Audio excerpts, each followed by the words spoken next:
Olá, viajante! Eu sou Leonardo MacLeod, do clã dos MacLeod, mas há muito tempo atrás eu era conhecido como Ask, o primeiro homem criado pelos próprios deuses. E eu estou aqui para contar a vocês sobre as cerimônias sagradas. Por isso, Fique um pouco e escute.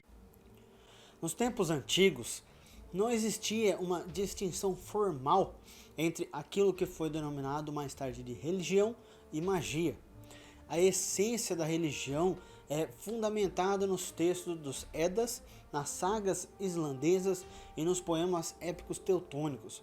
Religião sendo a reverência às divindades vista como fé e lealdade, conhecido como Troth, aos deuses e deusas e ancestrais. A magia é formada pelas práticas de Gauthar, que é o uso dos sons e símbolos rúnicos para efetuar mudanças no mundo material, e Seidr, que envolvia o contato com os seres e energias de outros planos, usando estados alterados de consciência, citado em várias sagas. As diretrizes éticas eram originárias dos códigos tribais e das culturas das sociedades, que deram aos antigos cultos valores éticos que norteavam as ações e atitudes dos praticantes, e elas são as 9 nobres virtudes e as metas sextuplas, consideradas dons legados à humanidade pelas divindades. Os dons são definidos como a justiça de Tyr, a sabedoria de Odin, a força de Thor, a colheita dos Vanir, a paz de Nertus e o amor de Freyr e Froya. Esses valores são a base para o alinhamento espiritual dos indivíduos, que iria ou irá contribuir para que os deuses voltassem novamente para a humanidade, antes de um novo Ragnarok. O trabalho cerimonial do Troth é realizado no nível coletivo pelos Bots e Sambels, e no nível individual pelas práticas baseadas na sabedoria ancestral. Os mitos indicam as diretrizes da jornada espiritual. A conexão dos povos antigos com o mundo divino é facilitada pela sua permanente relação com as forças da natureza e a consciência do sagrado permeando suas vidas. As orações e meditações são práticas importantes para entrar em conexão com os deuses e poder atuar como co-criadores da própria realidade. O relacionamento dos seguidores da tradição nórdica com as divindades e os seres sobrenaturais pode ser definido pelo conceito viking da amizade com os deuses. Como qualquer relação, a amizade com uma divindade requer respeito, atenção e intercâmbio através da comunicação por meio de orações, meditações e práticas mágicas, também oferendas, partilhando comida, frutas, flores, bebida e objetos, e comunhão silenciando a mente para ouvir e sentir as mensagens e orientações da divindade. A oferenda é feita de uma maneira simples com a cerimônia chamada Blot, que podia ou não fazer parte de um ritual específico, como as celebrações da roda do ano, para honrar uma determinada divindade ou comemorar um rito de passagem. A outra cerimônia seria o Sambel. Ele tem um perfil mais mundano e social, sendo amplamente usado nos encontros comunitários e rituais públicos. Equivalente à palavra sacrifício em norueguês arcaico, o Blot representa uma oferenda feita aos deuses como um presente de gratidão, um pedido de bênção para um objetivo específico ou para fortalecimento da conexão. Tendo em vista o conceito nórdico de dar e receber, simbolizado pela runa Gebo, que é troca, presente, dom, interação de duas forças, e sendo também uma parte importante da cultura e magia nórdica, fazer uma oferenda aos deuses significa reafirmar nossa conexão com eles, despertando os seus atributos e poderes em nós. Longe de ser considerado um pagamento, propina ou sacrifício, O Blot é uma cerimônia simples de partilha, amizade e respeito, repleto de reverência e gratidão.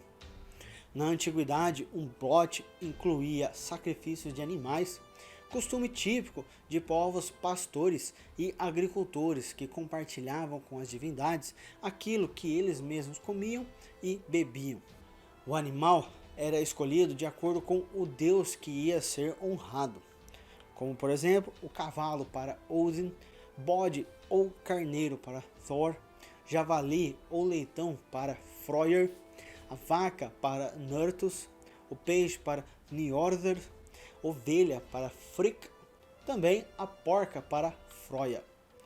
Antes de seu abate, o animal ele era consagrado à divindade e abençoado durante a sua preparação. O abençoar, em inglês blessing, palavra derivada do inglês arcaico blessing ou nórdico blotseifia, significando sacrifício. Simbolizava o ato sagrado de aspergir com o sangue. Com o passar do tempo e também a escassez de animais ou de condições para serem ofertados, o Blot não mais requeria um sacrifício animal e podia ser tão simples quanto ofertar apenas um brinde com bebida ou mais elaborado em função da finalidade do ritual individual ou coletivo, espontâneo ou formal. O estilo dependia de quem o realizava e do objetivo da cerimônia, mas a essência era a mesma. Uma troca de energia entre o mundo humano e o divino, simbolizada por uma oferenda para mostrar a gratidão ou invocar ajuda e proteção divinas. O Blot era feito por apenas uma pessoa, requer apenas um altar simples, como por exemplo uma mesa coberta com uma toalha, vela e incenso, pedras, raízes, sementes, símbolos da divindade a ser reverenciada, um receptáculo para bebida tradicional, que pode ser um hidromel ou vinho de frutas, feito de um chifre de gado, um galho verde para abençoar o espaço, aspergindo a bebida em uma vasilha para oferenda. A oração, invocação e comunhão, elas são guiadas pela conexão e inspiração do momento ou é seguido um roteiro simples, previamente preparado. Quando o Blot é feito ao ar livre, o altar ele é representado por uma pilha de pedras, um tronco de árvore com uma tábua por cima dele ou um círculo de pedras colocado no chão. Para um Blot mais elaborado, destinado a fazer parte de uma cerimônia pública ou um encontro ou até um evento comunitário para comemorar um rito de passagem ou um ritual com objetivo específico e direcionado para um arquétipo divino, ancestral e sobrenatural, recomenda-se seguir as seguintes etapas.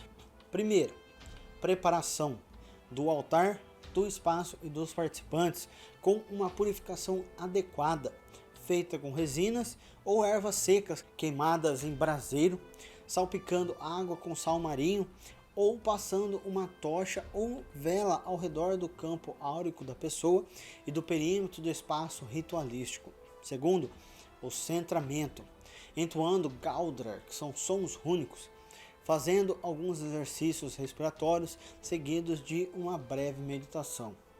O terceiro é as explicações sobre o Blot, seguidas por uma leitura ou exposição verbal do mito da divindade, de uma lenda ou história compatível com a finalidade do Blot.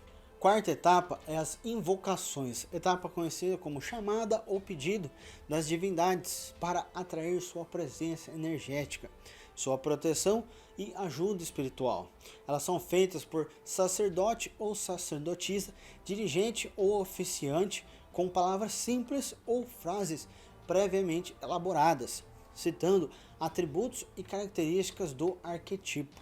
A quinta etapa é o oferecimento.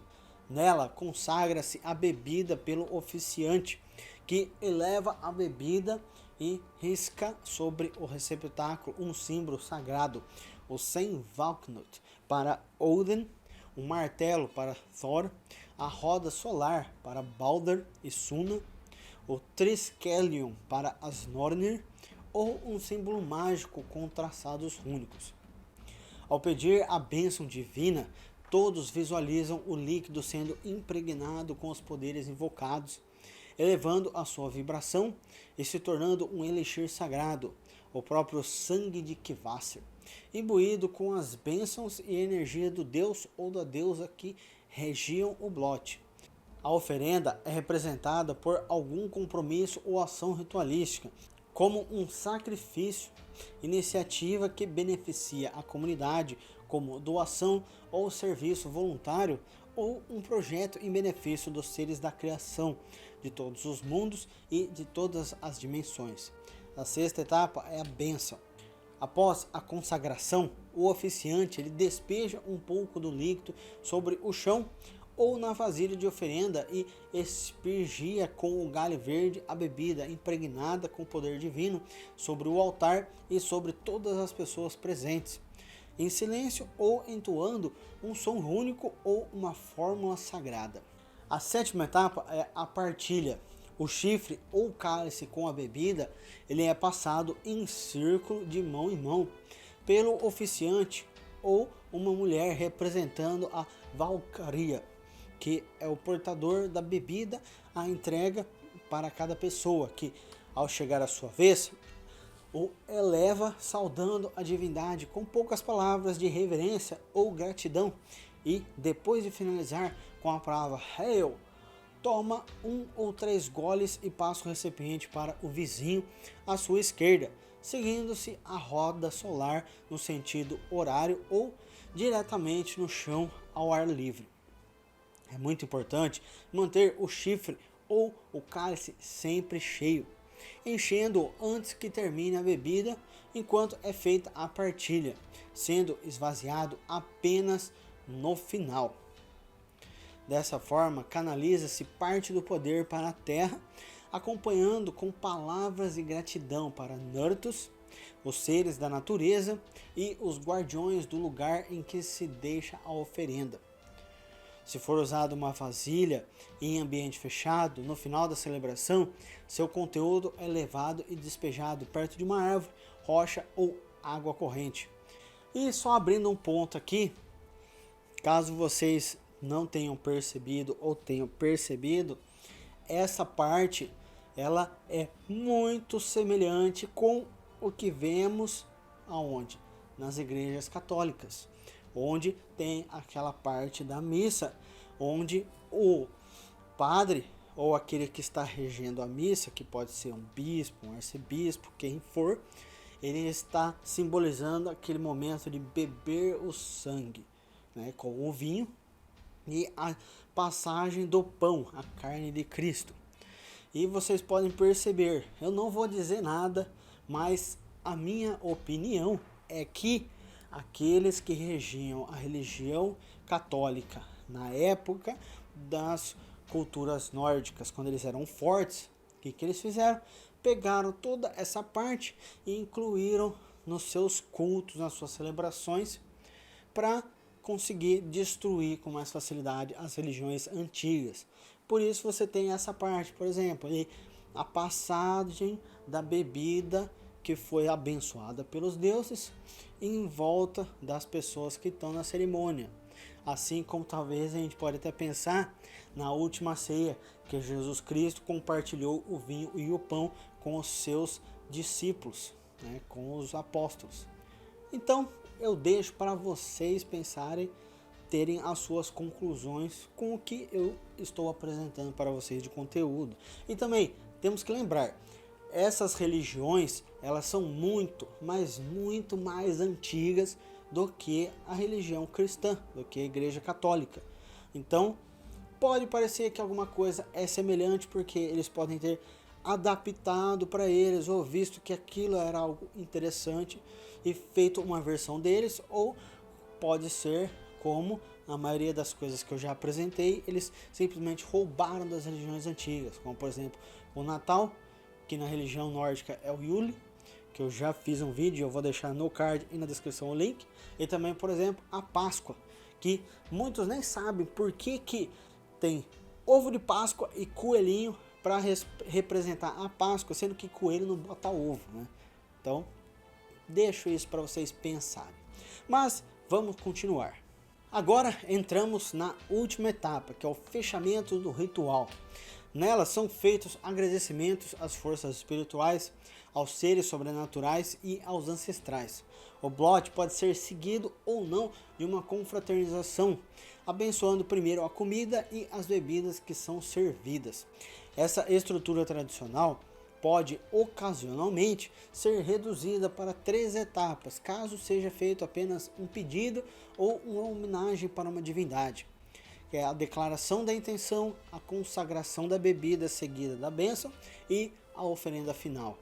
O blot ele pode ser feito no final de um trabalho ritualístico ou mágico, antes do sambel ou após a encenação de um mito.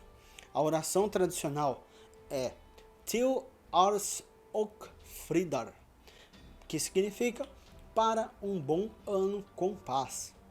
O modelo mais completo do blot inclui elementos adicionais, como o uso de um berrante ou tambor, saudando os guardiões das direções, uma procissão com tochas ou velas ao redor do altar, invocações em versos ou cantadas, juramentos ofertados aos deuses como um sacrifício, que são os compromissos de mudança pessoal, declarações de fé e lealdade com relação aos antigos valores, virtudes ou metas da tradição nórdica, ou dedicação a um projeto ou atividade em benefício de todos e do todo.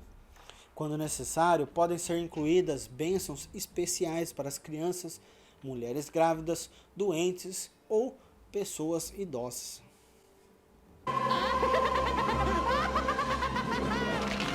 Voltaram, né? E isso é tudo por hoje. Porém, existem muitos contos incríveis para contar. Antes de sair, não esqueça, primeiro, se você não faz parte do clã, tá esperando o quê? Clique no botão inscrever-se para fazer parte do clã. Depois, deixe seu gostei para que o YouTube saiba que esses contos devem alcançar outros. Dessa forma, você pode ajudar a espalhá-los pelos 4 cantos do reino. E em terceiro lugar, marca o ícone do sininho para que você possa ser notificado sobre novos contos para ouvir. E também, não esquece, me segue nas redes sociais que estão aqui e na descrição tem os links para que vocês possam estar atualizados sobre o que eu estou preparando para os próximos vídeos. E até o próximo conto, que os antigos deuses possam guiá-lo em seu caminho.